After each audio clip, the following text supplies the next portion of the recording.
আসসালামু আলাইকুম ম্যাডাম, কেমন আছেন? ইনশাল্লাহ ভালো আছি। তুমি কেমন আছো? জি ম্যাডাম, ভালো আছি। ম্যাডাম, আপনি অসংখ্য নারীকেন্দ্রিক হিরোইন প্রধান চরিত্রে আপনি কাজ করেছিলেন। তার মধ্যে একটি উল্লেখযোগ্য ছবি মৎস্যকুমারী। আজ মৎস্যকুমারী সম্বন্ধে আপনার মুখ থেকে কিছু কথা শুনবো। হ্যাঁ, মৎস্যকুমারী আপনার এটা একটা মাছের খোল পরে করতে হয়েছে, কিন্তু বাট এটা মানে খুবই একটা এই যে মানে ছিল না, যে কমফোর্টেবল ছিল না। যেমন আমরা শাড়ি পরি, সেলার কামিজ পরি বা অন্য ড্রেস পরি, এই ধরনের একটা আমি মানে আমার মানে কমফোর্ট ফিল করিনি আর কি। বেশ কষ্ট করতে হয়েছে যতক্ষণ আমি শুটিং করেছি এই ড্রেসটা পরে। তা ড্রেসটা মানে পুরোটাই একটা মাছের একটা খোল, যেটা মাছের ডাঁশ হয়, ফোর হয়, উৎস হয়। তো আমি এই ছবির শুটিং করেছিলাম হলো আপনার কক্সবাজার আউটডোর ছিল। হ্যাঁ। 20 থেকে বোধহয় 25 দিন হবে। আর হিরো ছিল আপনার ফারুক ভাই। তো সকালবেলা 10টায় মেকআপ গেটআপ নিয়ে সমুদ্রের পাড়ে যেতাম, নর্মালি যেতাম, গাড়ি করে যেতাম। আচ্ছা। কিন্তু ওখানে আপনার একটা তাম্বু টানানো হয়েছিল এই ড্রেসটা পরানোর জন্য শুধু। কারণ হলো মাছের খোল পরে তার আমি হেঁটে যেতে পারবো না বা গাড়িতে চড়তে পারবো না। তো ওখানে গিয়ে তখন হতো কি, আমার ড্রেস আপ যে করতো, ড্রেসম্যান যে ডিসম্যান পরাতো, যে ছিল, হ্যাঁ। ড্রেসম্যান না, লেডি ছিল আর ও কি। আচ্ছা আচ্ছা। হ্যাঁ, তো সে তখন আমি একদম একটা পাটি বিছানো থাকতো, ওর মধ্যে মানে শুয়ে শুয়ে পড়তো, বসে তো পড়া যেত না, মানে একদম বসে তারপর তারপর শুয়ে পড়তাম। তারপর চেন, পিছনে চেন ছিল, লাগিয়ে দিত। তারপরে আমাকে সেই তাম্বু থেকে যে আপনার সমুদ্রের পাড়ে নিবে, হ্যাঁ হ্যাঁ। ওটা কিন্তু আপনার ট্রলিতে করে নিত, যে বড় যে ডাক্তারের হাসপাতাল যে ট্রলি থাকে না, হ্যাঁ হ্যাঁ। ওটা করে নিত। কারণ আমার তো সম্পূর্ণ বন্ধ, পা পা দুটো এরকম করা, পুচ্ছ লাগানো, যে একটা মাছ যেটা হয় আর কি। তো নিয়ে তারপর আপনার 3-4 জনে ধরে সেই আপনার সমুদ্রের পাড়ে নামিয়ে দিত। ওইখানে শুটিং করতাম যতক্ষণ আপনার সান থাকতো, রোদ থাকতো, ততক্ষণই শুটিং করতে হতো আমাকে এই পানির ভেতরে। কখনো ঢেউ আসছে, কখনো একটু সমুদ্রে একটু দূরে যাচ্ছি, আবার কখনো মনে করেন যে একটু পাড়ে, মানে পাড়ে থাকতে হবে শুধু। হ্যাঁ, এইভাবেই শুটিং করেছি। মানে কষ্ট পেতাম, অনেক কষ্ট হতো, কিন্তু আবার পরক্ষণে ফিল করতাম না, আমি একটু আলাদা ধরনের চরিত্র, এই ধরনের চরিত্র মনে হয় আমাদের দেশের এই ধরনের গল্পে কাজ হয়নি। আর আমি যে চরিত্রটা করছি এটা আলাদা ধরনের মাছের, মানে আমি একটা মাছ, শুধু মুখটা হলো মানুষ আকারের। তো যতটা ভালো পারি করবো আর কি।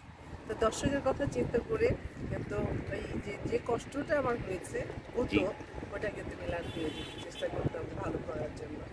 এই করতে করতে মনে করেন হয়তো 20-25 দিন শেষ হলো। তবে শুধু কক্সবাজারেই ছবি মানে শুটিং শেষ করা হয়নি। এটা আবার আমার ঢাকাতেও করেছি, আমাদের এফডিসিতে। ও আচ্ছা ওইখানেও আচ্ছা। আপনার সুইমিং পুল করা হয়েছিল। তো যখন ওই শুটিং শিডিউলটা পড়েছে সুইমিং পুলে আপনার শুটিং করব, জি। এত ঠান্ডা ছিল মানে ভাষায় বর্ণনা করার মতো না। এটা বোধহয় আপনার ডিসেম্বর বা জানুয়ারিতে ছিল আর কি। তখন তো প্রচন্ড ঠান্ডা। হ্যাঁ, আর ঠান্ডা, তারপরে মনে করেন যে পানির তো অনেক ঠান্ডা। তা সেখানে ক্যান্সেল করতে পারে নাই, আমিও করতে চাইনি। কারণটা হলো ওই শুধু তো আমার একার শিডিউল নয়, এখানে হিরো আছে, অন্য অন্য আর্টিস্ট আছে, ওদেরও তো শিডিউল আছে আর কি। আর তখন তো অনেক ব্যস্ত সবাই, আমিও ব্যস্ত। মানে একটা শিডিউল মানে ক্যান্সেল হয়ে গেলে ওটা পেতে আরও 6 মাস লাগবে। তো যাই হোক, আমি কাজ করেছি, সেটাকে প্রডিউসার ডাইরেক্টররা কী করেছে, অনেকগুলো হিটিং দিত আর কি চতুর্দিকে, ও যাতে আচ্ছা পানিটা আচ্ছা। গরম থাকে। হুম হুম। তো মোটামুটি গরম থাকতো আর কি, হতো আর কি। ওইখানে শুটিং করেছিলাম আরও 4-5 দিন। তারপর আমাদের এফডিসিতে এখন আপনার যে ঝর্ণা স্পট, জি। যেটা পুকুর ছিল, হ্যাঁ হ্যাঁ। তো এই পুকুরেও কিন্তু আমি কাজ করেছি। সেটা হলো রাত্রেবেলা, ওটা দেখিয়েছে যে সমুদ্রের মানে পানি পানি সমুদ্রটা আর কি, অন্ধকারে কিছু কিছু আবছিয়া নেয়। তো ওইখানে হতো কি, পায়ের সমুদ্রটা দেখানোর বোঝানোর জন্য এটা করেছিল ডাইরেক্টর। জি জি। সেটা হলো আপনার ফায়ার সার্ভিসে যে পানি দেয় না, হ্যাঁ ওইটা 3-4টা পাইপ ঢুকে দিয়েছিল আপনার পুকুরের ভিতরে। হ্যাঁ হ্যাঁ। তো ওই পানি ছাড়লে তো উথাল পাতাল করতো, ঢেউগুলো আসছে। আর হিরো ছিল নৌকায় বসা আর কি, যেমন দিনের বেলা সে সমুদ্রের পাড় দিয়ে যেমন নৌকা বায়, মাছ ধরে, ওই দৃশ্যটার কিছুটা হলো রাত্রে করাটা। তো হিরো আপনার নৌকার মধ্যে হ্যাঁ। এই মৎস্যকুমারী আসছে আর কি, ধীরে ধীরে ধীরে ধীরে এসে তার নৌকার পার ধরছে ধরছে, তারপরে হিরোর সাথে কথা বলছে। ওই আমার মনে হয় এক গানও ছিল একটা, মনে মনে আছে কি? না গানটা আমার মনে নাই, তবে আপনার যেটা হলো আপনার ভাবে যখন মেয়েটা বা ছেলেটা যখন ভাবে মেয়েটার কথা, যদি ও মানুষ হতো তাহলে বোধহয় এইভাবে কথা বলতো, এইভাবে নাচতো গাইতো। এই ভাবনার একটা আপনার ইমাজিনেশনের একটা গান ছিল। কিছু কথা আমার মনে আছে, সেটা হলো যদি একটু দর্শকদের উদ্দেশ্যে সামান্য একটু বলতেন। না সামান্য মানে আমার আসলে অতটা মনে নেই, সে অনেক আগে। তারপর সুর অতটা ভালো হবে না, যে একটা লাইন বলতে পারি। সেটা হলো গানটার কথা ছিল, হাঁটি হাঁটি পায়ে হাঁটতে শিখেছি, চলতে শিখেছি, এরকম গান। বাবা বাবা, অসাধারণ অসাধারণ। নায়িকার কণ্ঠে আমরা একটু গানও শুনে নিলাম। ম্যাডাম, সেটা আপনার তারপর ছবি শুটিং শেষ হলো। এই শুটিং শেষের দিকে আমি একটু মানে জ্বর হতো, মাঝে মাঝে আমার কফও হতো। ও আচ্ছা। তারপরও অন্য অন্য ছবিতে শুটিং করেছি, ওষুধ খেয়ে খেয়ে ছবি ডাবিং শেষ করেছি। তারপর আস্তে আস্তে ওই যে জ্বরটা যে হতো আমার, একটু একটু ওষুধ খেতাম, সাতটা ওষুধ খেতাম, সাতটা একটু কাশি হতো, শেষ হতো। একটা সময় দেখা গেল যে আমি একটু ঠান্ডাও লেগেছে, কফও আছে, জ্বরও আছে, কিন্তু আমার কথা বলতে পারছি না। বলেন। হ্যাঁ মানে কথা বলছি, যে গলা বসে গেলে যেরকম হয়, কথা স্বরগুলো। হ্যাঁ গলা বসে গেলেও তো মানুষ কথা বলতে পারে, মানে ফ্যাস ফ্যাস ফ্যাস ফ্যাস, মানে একদিনে হয় না, 2-3 দিন ধরে। তারপর এর শুরু যেদিন হলো, যেদিন আমি গার্গল করছি, একটু গলা ব্যথা করছিল, কিন্তু বাট দেখা গেলো 1-2 দিন পরেই আপনার বেশি একদমই কথা বলতে পারি না। হ্যাঁ হ্যাঁ হ্যাঁ মানে ফ্যাস ফ্যাস করছি, জ্বর, তারপর কফ, পরে হাসপাতালে ভর্তি হলাম।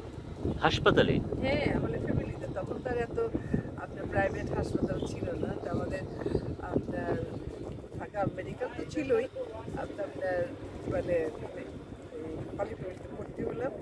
তা আমি মানে চলচ্চিত্রের মানুষ, আপনার সেলিব্রিটিতে তখন ডাক্তার একদম খুবই মানে গুরুত্ব সহকারে আপনার বিবেচনা করেছেন। ওষুধ দিচ্ছি। তারপর দেখা গেলো 1 সপ্তাহতেও ভালো হচ্ছে না, আমি কথা বলতে পারছি না। তারপরে আমার ফ্যামিলি খুব ওয়ারিড। তারপরে আমার ডাইরেক্টর প্রডিউসাররা মানে একেবারে কী বলবো, যে একটা খুবই পাজল হয়ে গেছে, কারণ আমি তখন এত ব্যস্ত যে আমি প্রতিদিন 2 থেকে 3টে ছবি শুটিং করি আপনার এফডিসিতে বা আপনার ঢাকার আশেপাশে। একদিকে আপনার কস্টিউম ছবি, একদিকে সোশ্যাল ছবি, আপনার এফডিসিতে সেট পড়েছে, সোশ্যাল ছবি, কস্টিউম ছবি, তারপর আরও শিল্পীদের মানে শিডিউল আছে। তা আমি ভালো করছি না, সবাই একটা অন্যরকম টেনশন ছিল সবার আর কি, সবাই টেনশন, কারণ তখন তো আপনি সুপার ডুপার হিট, হ্যাঁ। আপনার নামের উপর চলচ্চিত্র চলতো। না সেটাই। পরে দেখা গেল 1 সপ্তাহতেও আমি ভালো হচ্ছি না। পরে ডাক্তাররা বোর্ড বসানোর পরে আপনার তো যাই না, ওর বোর্ডে কী ডিসিশন হয়েছে, তা আমাকে স্যালাইন দেওয়া হলো আর কি। স্যালাইনটা দিল বোধহয় সকাল মানে 10টা বা 11টার দিকে আমার মনে হয়। তো স্যালাইন চলছে, তারপর বোধহয় 1-2 ঘন্টা পরে আমি একটু গলাটা খুলেছে আর কি, মানে যেটা এরকম কথা হতো। তখন মা মানে স্পষ্ট না কিছু বলতে পারছে। তারপর বোধহয় 5-6 ঘন্টা এরকম স্যালাইনটা চলেছে, চলার পরে শেষের দিকে আমি স্পষ্ট কথা বলছি। আমার মা, আমার ফ্যামিলি তো খুবই খুশি, ডাক্তারদেরকে ডেকে নিয়ে আসছি, আর ডাক্তাররাও খুবই খুশি। আর তারপরে যাই হোক, আলহামদুলিল্লাহ, আল্লাহর রহমত, আল্লাহর মেহরবানিতে যে আমাদের চেষ্টা মানে সফল হয়েছে আর কি। তারপরে আমি বুঝে আপনার এসে গেছি, শুনে গেছি। তো যাওয়ার পরে হেঁটেই গেছি, নিজে হেঁটেই গেলাম। জি জি।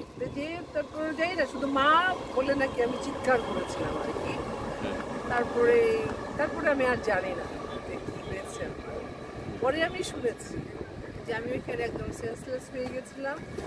আপনার পরে ডাক্তাররা আসলে, আমার মা তো চিৎকার, পরে ডাক্তাররা আসে, নার্স এসে আমাকে বেডে নিয়ে গেছে, পরে ডাক্তার আসছে, এসে দেখে সব এক্সামিন করে দেখে, পরে আমাকে নাকি কোরামিন ইঞ্জেকশন দিতে হয়েছে। কোরামিন? এত রিয়াকশন করেছিল ওষুধটা। বুঝতে পারছি। হ্যাঁ, তারপরে তো আমার ডাক্তার প্রফেসররা সবাই শুনে একদম মানে সোজা কথা হাসপাতাল ভর্তি একেবারে, এমন অবস্থা। তো পরে সবাই তো ডাক্তারকে দোষারোপ করছে, এই করছে সেই করছে, কিন্তু কিছু করার নাই, মানে এটা হয়ে গেছে।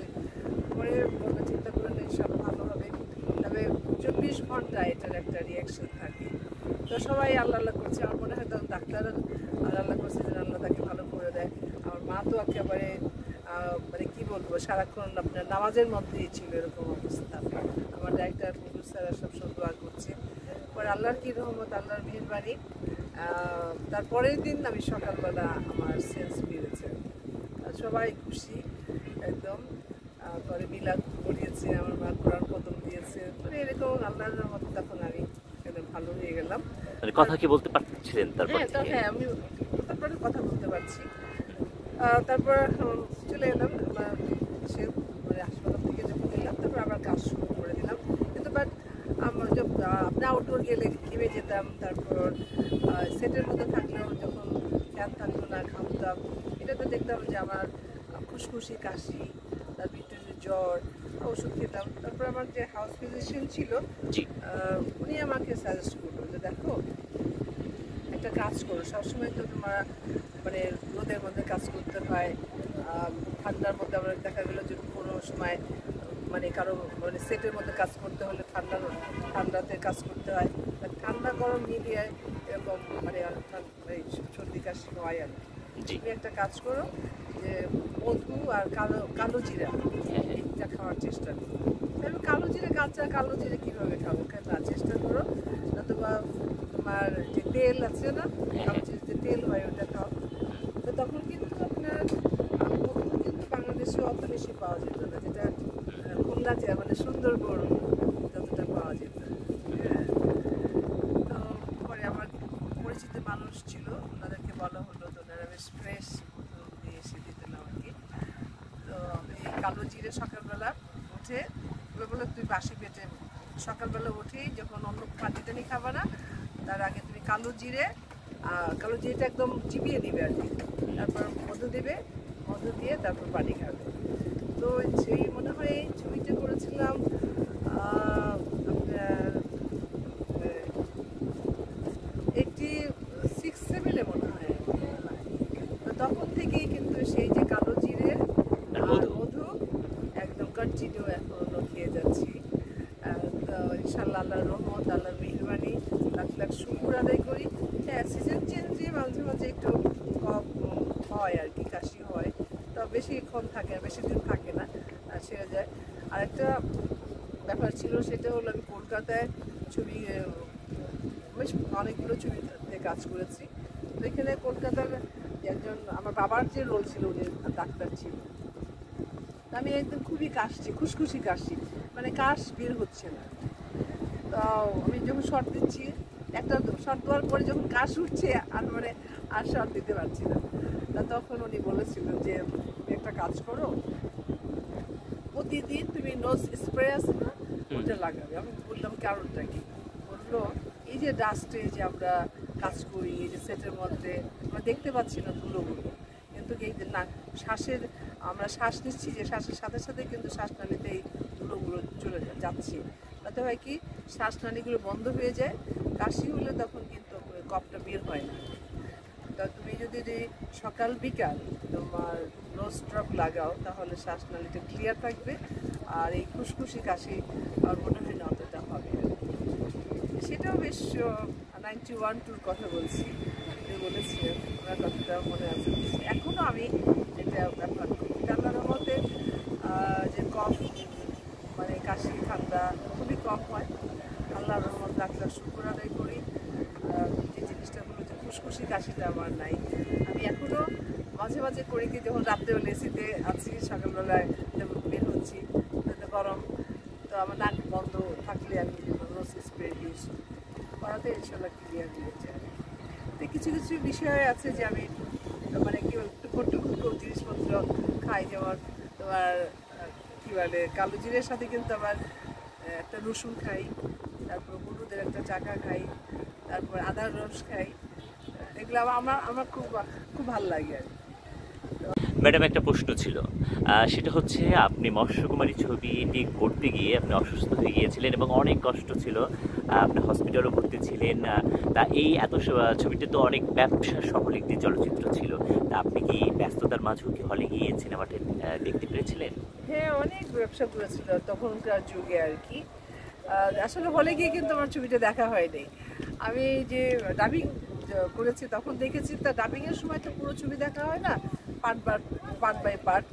ও ওভাবেই মানে যেভাবে শুটিং হয় তো ওভাবেই কিন্তু ডাবিংটা হয়। আর তারপরে গান কিন্তু আমি দেখিনি, মানে মানে সে যখন ডাবিং করেছে তার গান দেখা হয়নি আমার। আর তখন আসলে ওইভাবে কিউরিসিটিও ছিল না যে কী করেছে আমি আসলে এক একজন এক এক ধরনের মন মানসিকতার আর কি। এই যে না, এই ছবিতে গান করেছি, ঠিক আছে দেখি, কারণ আমরা হলে এখানে কাজটা শেষ করে কিন্তু আমরা আরেক জায়গায় যেতে হবে। তবে যখন আমি ডাবিং করেছি, ডাবিং করতাম, তখন দেখতাম যে আমি এই যে চরিত্রটা করেছি এটা ভালো করেছি কিনা, এটার মেকআপ গেটআপ ঠিক ছিল কিনা, এটা দেখি। যদি দেখতাম যে না বোধহয় একটু মেকআপ বা গেটআপের একটু আছে, হ্যাঁ। তখন ডাইরেক্টরকে রিকোয়েস্ট করতাম যে যদি মানে করার মতো যদি হয় একটু ক্লোজ দিয়ে অথবা ক্লোজ তো আর ওই ধরনের লোকেশন লাগে না, ওই ধরনের আর পরিবেশ লাগে না, যে কোনো জায়গায় দাঁড়িয়ে হয় ওটা মেক আপ করা যায় কিনা। তো অনেক সময় হতো, অনেক সময় হতো না। আর গানগুলো দেখা মানে হতো না আর কি। যাই হোক, দর্শকরা তো আসলে যে 2-2.5 ঘন্টা একটা ছবি দেখে ফেলে, এই ছবিটা করতে যে অনেকটা টাইম, অনেকটা সময় লেগে যায় আর কি। যেমন যদি প্রতিদিনও যদি আমি একটা ছবির শুটিং করি, পুরো ছবির শুটিং যদি হয়, একদম 3 মাসের আগে কিন্তু হবে না, মানে কমপ্লিট হবে না, হলে যাবে না। কারণটা হলো অনেক কাজ থাকে। শুটিংটাই কিন্তু মেন পার্ট না, শুটিংয়ের পরে কিন্তু শুটিংয়ের চেয়েও কিন্তু অনেক বড় পার্ট, অনেক সময় লাগে। আপনার ডাবিং থিয়েটার, আপনার ডাবিং লাগে, মিউজিক, আপনার ব্যাকগ্রাউন্ড মিউজিক লাগে, আপনার যে গানগুলো যে আপনার ওইটাকে লাইন আপ করা, আর ছবির যেটা গল্পটা আমরা শুটিং করে ডাইরেক্টর আমরা করি, এটা কিন্তু মানে দেখা গেল যে ছবির মাঝখান থেকে শুটিং হচ্ছে, আবার শেষের দিকে হচ্ছে, আবার শুরু থেকে হচ্ছে, এই যে একটা পুরো গল্প জোড়া লাগানো, তো অনেক আসলে কাজ। একটা ডাইরেক্টরের কিন্তু অনেক কাজ করতে হয়, অনেক অনেক অনেক কষ্টও করতে হয়। একটা শিল্পীরও কিন্তু, আর্টিস্টেরও কিন্তু অনেক কষ্ট করে ছবি করে। তা আমি মনে করি যে আসলে অত ইজি না, যে আমাদের যারা মধ্যবিত্ত মানুষ, যে খেটে খাওয়া, সবাই খেটে খায়, তারপর যারা আপনার নিম্ন শ্রেণী, যেমন বলবো রিক্সা যারা, ভ্যান গাড়ি যারা চালান, মাঠে ঘাটে যারা কাজ করেন, আমি তাদের প্রতি শ্রদ্ধা রেখেই কথা বলছি, তাদের প্রতি সম্মান অনেক আমার। মনে হয় যেন তাদের চেয়ে বেশি আসলে কষ্ট করতে হয় আপনার ছবিতে অভিনয় করতে গেলে। কারণ হলো আপনার আমার আউটডোর শুটিং করতে হচ্ছে রোদের ভিতরে, যে আপনার রোদ তো আছে, তার মধ্যে রেফ্লেক্টার রোদ দেয়, গরম, এত গরম, তারপরেও কিন্তু আমাকে কাজ করতে হচ্ছে। দেখা গেল যে আপনার বৃষ্টি দরকার, ফায়ার সার্ভিসে বৃষ্টি দিচ্ছে, ঠান্ডা, ওদেরকে করতে হচ্ছে। পুকুরের মধ্যে কাজ করতে হবে, ঠান্ডা করতে হচ্ছে। যে ফাইটগুলো যে দেখে, মানে এটা মানে ছেলেরা যে করে, বা আমি একটা সময় কিন্তু অনেক ছবিতে ফাইটিং, মানে ফাইটিং করেছি, ঘোরাও চলেছি অনেক ছবিতে। তো এগুলো কিন্তু আসলে প্র্যাকটিক্যালি করতে হয়, এটা কোনো ক্যামেরার কোনো কাজ না, আসলে খুবই কষ্টকর। তবে হ্যাঁ, আমার দর্শকরা বলবে এত কষ্ট করার পরেও আপনারা কী করে এত প্রফুল্ল থাকেন, তো ভালো থাকেন। প্রথমত আল্লাহর রহমত, আল্লাহর মেহরবানি। আর হলো এই যে দর্শকরা আমাদের ছবি দেখে, আমার ছবি দেখে যে ভালোবাসে, আমার ছবি হলে গেলে দেখতে যায়, প্রশংসা করে, তারপর কোথাও শুটিংয়ে গেলে দেখা অনেক লোক হয়ে গেছে, এখনকার মতো তার সেলফি না, আপনার অটোগ্রাফ দিতে হতো তখন। তারপর যেমন আপনার সেটে গেছি, যারা আমার ডাইরেক্টর প্রডিউসার আমার সিনিয়র থাকলে ওকে রেনু বলে ডাকতো বা রোজিনা বলে ডাকতো, কিন্তু যারা আমার জুনিয়র যারা কাজ করছে টেকনিশিয়ান, একদম ম্যাডাম ম্যাডাম ম্যাডাম, মানে দাঁড়ানোর সময় নেই, যতক্ষণ শর্ট দিচ্ছি ততক্ষণ শর্ট শেষ, একদম চেয়ার দিয়ে দাঁড়িয়ে বসে গেল বা চেয়ার দিল, কখন কি খাবো, তারপর আউটডোরগুলো ছাতা নিয়ে দাঁড়িয়েছে, মানে সব কিছু মিলিয়ে হয় কি যে খুবই ছবি মানে ভালো লাগাটার থেকে কিন্তু মন যদি ভালো থাকে তাহলে কিন্তু যতই আপনার কষ্টকর কাজ হোক না কেন অতটা মনে হয় না, আমার কাছে মনে হয়। ধন্যবাদ আপনাকে, অনেক কথা বললাম আজ মৎস্যকুমারী চলচ্চিত্র নিয়ে। আপনাকে আমাদের অজানা অনেক কথা আপনি বললেন। দর্শক, আপনারা যারা মৎস্যকুমারী চলচ্চিত্রটি দেখেননি, আপনারা অবশ্যই ইউটিউবে সার্চকে পাওয়া যাবে। ম্যাডাম, শেষে একটু দর্শকদের কিছু উদ্দেশ্য বলে আমরা শেষ আমি করব। দর্শকদেরকে বলতে চাই যে আমি একটা ইউটিউব চ্যানেল খুলেছি রোজিনা অ্যাক্ট্রেস দিয়ে। কারণটা কি হলো যে এখন তো সোশ্যাল মিডিয়া, এখন ফেসবুকে আপনার ইউটিউবে যুগ, তারপরে আপনার অনেক কিছুর যুগ এটা। তা এখন তো ওইভাবে ছবি করি না, যার জন্য ভাবলাম যে না, আপনাদের সাথে যেন সারাটা জীবন যতদিন বেঁচে থাকতে পারি, তাহলে ইউটিউবের মধ্যে আসি, পেজের মধ্যে আসি, যাতে আপনাদের সাথে আমার যোগাযোগ হয়, আপনাদের কাছে কিছু আমার এই যে কথাটা বললাম সেটা পৌঁছে দিতে পারি। এইভাবেই যেন আপনাদের সাথে আমার সারাক্ষণ মানে থাকতে পারি, আপনাদের ভালোবাসা নিয়ে। আগে যেমন আপনারা আমার হলে গিয়ে ছবি দেখতেন, তো এখন তো ওরকম ছবি করি না। তো এখন যদি আমি ইউটিউবে আসি, কিছু কন্টেন্ট দেই, কিছু আপনার আমার ছবি সম্বন্ধে বলি, বা আমার ছবির গান কিছু দিলাম, বা কিছু কাজ করলাম, বা আমার পেজে আমি এখানে ফটোশ্যুট করি আর কি, তো ওগুলো ছাড়লাম। তো সব কিছু মিলিয়ে আর কি যে থাকতে চাই আপনাদের মাঝে, আপনাদের ভালোবাসা নিয়ে। তো আমি মনে করি যে আমার সাথে থাকবেন, আমার ইউটিউবের চ্যানেলের সাথে থাকবেন, আমার পেজের সাথে থাকবেন।